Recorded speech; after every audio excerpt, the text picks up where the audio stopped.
Good morning everyone. तर तुम्हा सर्वांचं स्वागत आहे परत एकदा आमच्या ज्ञान प्रबोधिनी या चॅनलमध्ये।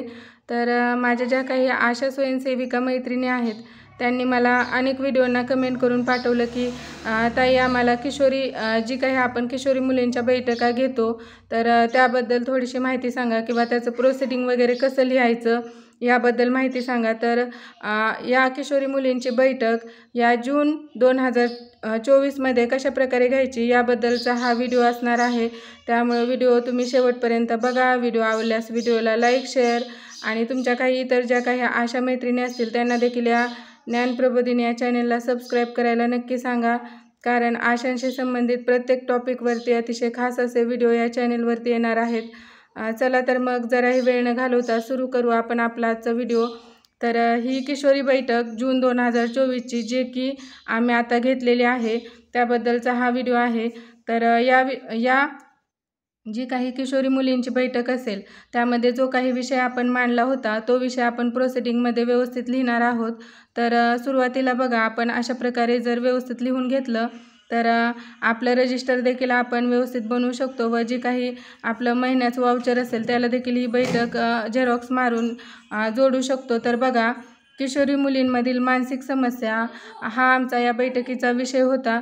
तर यामध्ये आम्ही किशोरी मुलींना ज्या काही मानसिक समस्या भेडसावतात त्याबद्दल ही बैठक घेतली होती। तर बघा, मुलींमध्ये 9 वर्ष पूर्ण झाल्यानंतर त्यांच्यात मानसिक बदल होण्यास सुरुवात होते। 10 ते 13मध्ये जास्तीत जास्त शारीरिक व मानसिक बदल होतात। अनेक हार्मोन्समध्ये देखील बदल होतात। अनेक मुलींमध्ये मासिक पाळी सुरू होते। अनेक मुलींना लवकरच मासिक पाळी आल्याने त्यांना अनेक मानसिक समस्यांना सामोरे जावे लागते। इतर मुलींपेक्षा त्या अधिक हळव्या किंवा चिडचिड्या बनतात।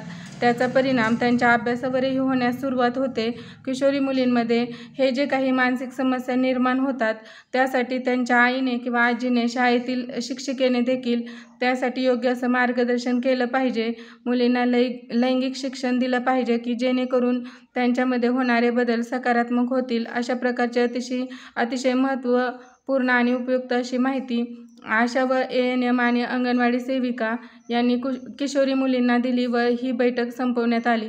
तर आपण ही बैठक अतिशय व्यवस्थितरित्या घेणार आहोत, परंतु प्रोसिडिंगमध्ये आपण सर्वच गोष्टी मांडू शकत नाही, परंतु आम्ही मात्र अगदी व्यवस्थितरित्या किशोरी बैठक घेऊन त्यांच्यामध्ये ज्या काही मासिक पाळी सुरू होताना जे काही मानसिक वगैरे बदल असतील किंवा लैंगिक बदल असतील याबद्दलचं व्यवस्थित असं मार्गदर्शन या बैठकीमध्ये केलं व त्यानंतर आपण उपस्थित अशा किशोरी मुलींच्या स्वाक्षऱ्या घेणार आहोत व त्यांची नावे वगैरे व्यवस्थित लिहून शेवटी ANMची व आपली स्वाक्षरी अशा प्रकारे घ्यायची आहे। अशा प्रकारचं प्रोसिडिंग आपण किशोरी बैठकीचं या जून महिन्यामध्ये आम्ही तर घेतलेला आहे। तर या व्हिडिओचा जर तुम्हाला उपयोग झाला किंवा हा विषय तुम्हाला आवडला तर नक्की कमेंटमध्ये एक तरी कमेंट नक्की पाठवा। धन्यवाद।